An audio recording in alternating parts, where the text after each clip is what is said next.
What makes the God of the Bible better than me? Huh? Imagine if I were to tell my 10-year-old daughter, do not take sugar from the sugar jar. And she went ahead and did so. As a result, I put her out of my house. That's what you I placed a fence around my property. I put two pit bulls, ferocious.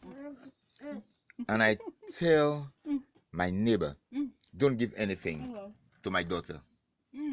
Remember, she's just 10 years old, And I say 10 years old because at that stage, basically, the child will just begin to understand the consequences of her action. And I were to do that to her, you would call me wicked. But listen to what the God of the Bible did. The God of the Bible, he asked Adam and Eve not to eat from the tree of the knowledge of good and evil. Now, contrary to popular belief, Adam and Eve knew no good, no evil, because it was at that point they ate from the tree of the knowledge of good and evil. So they did not know good, they did not know evil, but they ate. And so they ate. After they ate, that is like comparing to my daughter eating sugar. First sin, first time, God cast them out of the garden.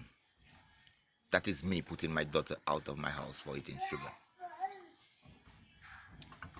God put a fence or a hedge around Eden. That is me fencing my property. God put two angels with fiery swords. That is me putting them two pit bulls. And God cursed the ground upon which they were to go. That is me telling my neighbor, don't give anything to my daughter. Remember, that's the first time she sinned, This God did that. And if I were to do that, I am wicked. But this God is a God of love. Man, one thing I know for sure, this God never showed Adam and Eve forgiveness, according to the story. Now, if my daughter takes sugar from the sugar jar, I don't think I'll even beat her, in as much as I ask her not to. And anybody who knows me and the way I deal with my children knows that I don't raise a hand on them. Yeah, man.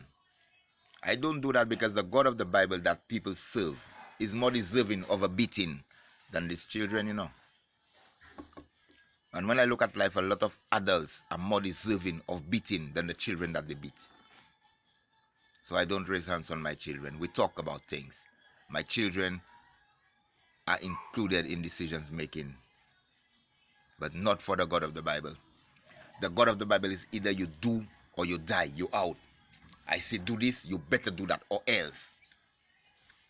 And his or else thing is a punishable thing, He continuously punish his people, so much that's your enemy. Now, according to the mental illness, and when I go to the mental illness, the real mental illness, I go to the Jesus story, because some claim Jesus is God, some claim he's the Son of God. So I do not know how your mental illness stands on that point. But having reached there,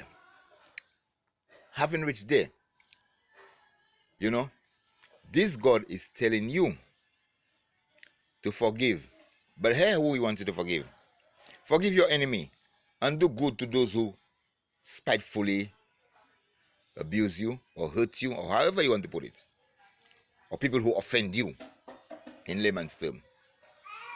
But then this same Jesus, God or Son of God, is saying that if one does not hate mother and father, son and daughter, in-laws, that person is not worthy of me. It even went as far to say, yes, even your very self that you have to hate, But I must love my enemies and hate myself. I have some issues with this God, the God of the Bible. I have some serious issues with this God, because this God and the people who give us the book have done us an injustice. We need to understand that. We have been dealt a hard blow, and we need to get out of it.